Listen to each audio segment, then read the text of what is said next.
Hello, the next unit of our course is sort of diving into robotics as a way to teach some of the computational thinking skills and a way to leverage some of those consumer electronics for teaching and learning.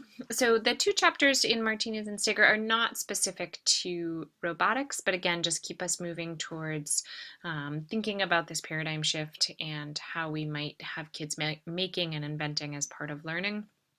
I've also included two articles here. Can robots teach problem solving to students?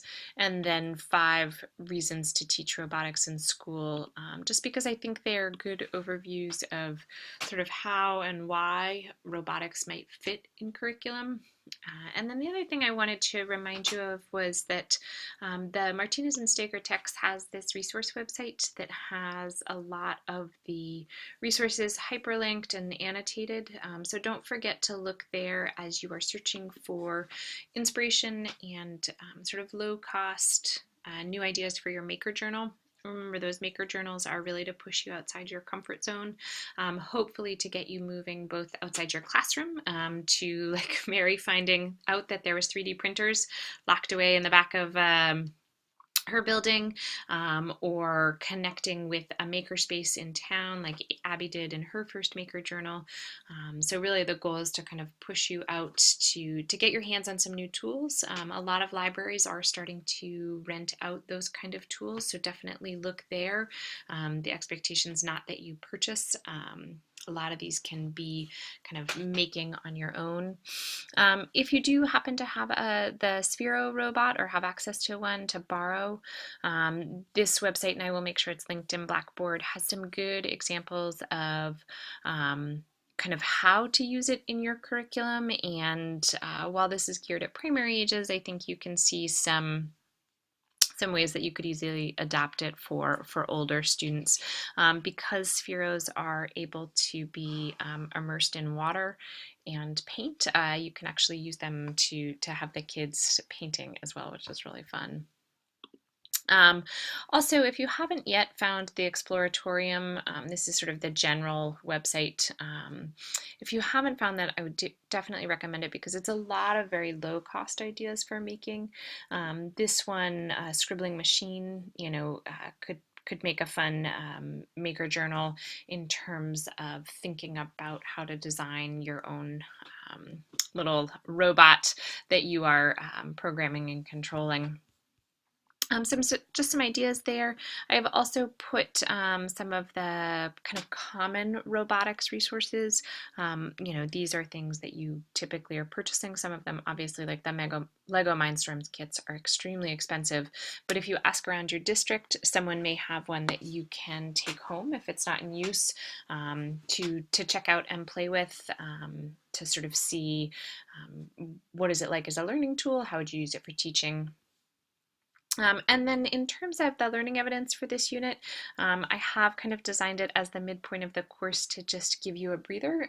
So it is not as intense with the assignments. I also hope that will give space for folks to think ahead to being the social media champion, planning for that week, and then also getting a jump start on your guest blogger.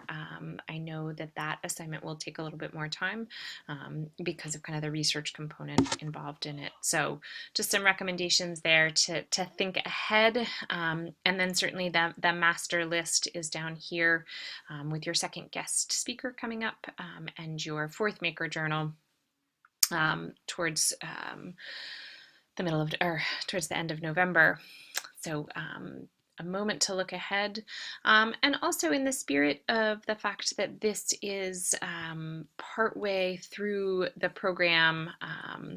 One of the things that I will ask you to do is to just, if you have a moment this week, to complete a brief survey about how this class is going, and keeping in mind that this is our mission statement for the master's program. And so in the survey, I'll ask you to reflect on how's the course supporting your development towards these program goals. And then to think about specifically the course outcomes. Do you feel like you're making progress on them? How do you know? what's working about this course, and for that, please be wide open. The text, the resources, the variety of formats, the Blackboard, Google Classroom, guest lecturers, anything goes here for both what is working about this course and then also what would you recommend.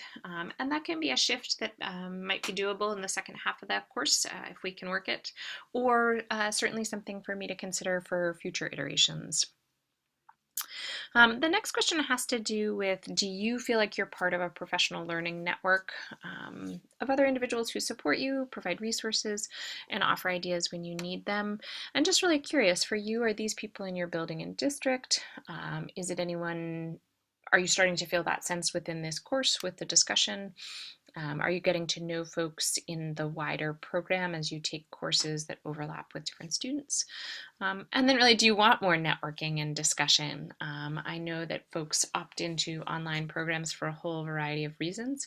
And so just trying to get a sense of, is the level of discussion sort of matching your expectation and your goal. And then if you certainly have any suggestions, I would welcome them, whether it's,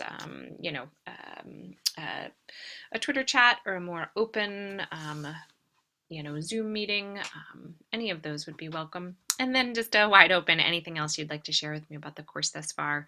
I really do value student feedback and try and respond to it. So thank you for the excellent work this far. I am just absolutely loving seeing the projects you're doing and hearing you get outside, for a lot of you, I think, what is your comfort zone, and try some new things. So appreciate the good work, and let me know if there's questions, and look forward to seeing Maker Journal 3 next week.